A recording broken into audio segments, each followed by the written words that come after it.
perfect, yet not the wisdom of this world, nor of the princes of this world that come to naught. But we speak the wisdom of the Most High in a mystery, even the hidden wisdom which the Most High ordained before the world unto our glory, which none of the princes of this world knew. That's going back to the wicked Pharisees and Sadducees, even among those Roman leaders. It says, for had they known it, they would not have crucified the Lord of glory, which really goes into them wicked leaders among the Pharisees and them. You know, but as it is written, I have not seen, nor ear heard, neither have entered into the heart of man the things that which the Most High hath prepared for them that love him. Now we have like a small, minuscule inkling of certain things that we can read in the scriptures, but really have no idea the things that are prepared, that Yahweh Bashem Yahushua has prepared for us, man. Can you imagine, going out space traveling to different planets?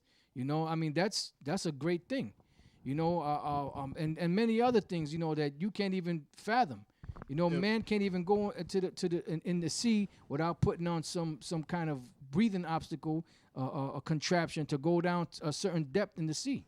Yeah, the closest example, Star Trek, the old Star Trek. then the new ones too, of going out into other planets. But that was a Hollywood manufacturing. Which they got from the scriptures. Yeah, based upon the scriptures. But just like an elder apostle Ramnab said, you don't really have no idea, and that's Isaiah 64 in the 6th chapter. Hey, the scripture, the Most High said, Yahweh said of the Most High that on the Most High's, I believe it was Yahweh that said it, on the Most High's right hand are pleasures evermore. So you don't really know, we really don't know what living is. We really don't know what is really prepared. We really don't know we know through the scriptures and believe it, but we don't really understand the magnitude of the blessings and the reward that's coming to the men of Yahweh Bashem Yahushua that hold on and endure to the end. It's going to be a great reward. 2 Corinthians 12:1. It is not expedient for me, doubtless, to glory. I will come to visions and, and revelations of Yahweh by Hashem Yahushai. I knew a man in Yahushai about 14 years ago, talking of himself, whether in the body I cannot tell, or whether out of the body I cannot tell. The Most High knoweth. So, to give you technical scientific terms, astral body, astral projection, all right, dematerialize, rematerialize, such an one caught up to the third heaven. The third heaven is the spiritual realm. That's where you go when you die, where your spirit goes. And I knew such a man, whether in the body or out of the body, I cannot tell. The Most High knoweth. How that he was caught up into paradise. Let me click on the word paradise.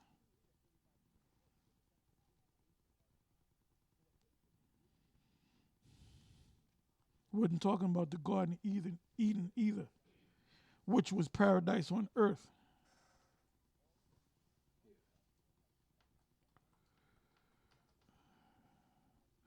Okay,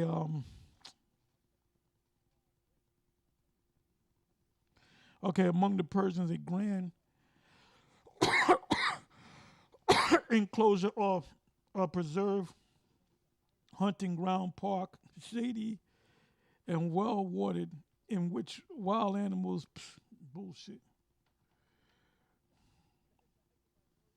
It says the part of Hades which was thought by the later Jews to be the abode of the souls of pious until the resurrection, which the Catholics teach, that's purgatory. But some understand this to be a heavenly paradise. The upper region of heavens, or of the heavens. According to the early church fathers, the paradise in which our first parents dwelt before the fall still exists. Talking about Adam and them, neither on the earth or in heaven, but above and beyond the world. So they didn't understand it. Paradise is the heavens of heavens, the spiritual realm. When someone dies, that's where they go. They don't want to come back here. It says how that he was caught up into paradise and heard unspeakable words which it is not lawful for a man to utter. Meaning he couldn't put it into words. That's what it meant. Unspeakable. Of such an one will I glory, yet of myself I will not glory, but in mine infirmities. For though I would desire to glory, I shall not be a fool, for I will say the truth. But now I forbear, lest any man should think of me above that which he seemeth me to be, or that he heareth of me. Because Paul was just a man, just like we are men. When you go to Romans, the 7th chapter, Paul spoke about sin and said, it's not me that sinneth, but sin that dwelleth in me. Okay? I just want to make a comment. Alizé said that, basically he said that Yahushua is just like, any other Israelite man. And the scriptures say in the book of Isaiah that Yahushua said he will not meet the so-called white man as a man, but he'll meet him as what? He'll meet him as a God, as a power. Yeah, Alizé doesn't know what's going on. He's completely, and that's why the other night when y'all had the live show, I kept throwing his name up there, and I said, somebody said, well, where is he? He ain't on. I said, look, he's here. He just haven't manifested himself. And then all of a sudden, the demon manifested himself. He watches all our shows. Okay. 7. Unless I should be exalted above measure through the abundance of revelations, meaning breakdowns. He had breakdowns that went over Peter's head because Peter said that in 2 Peter's.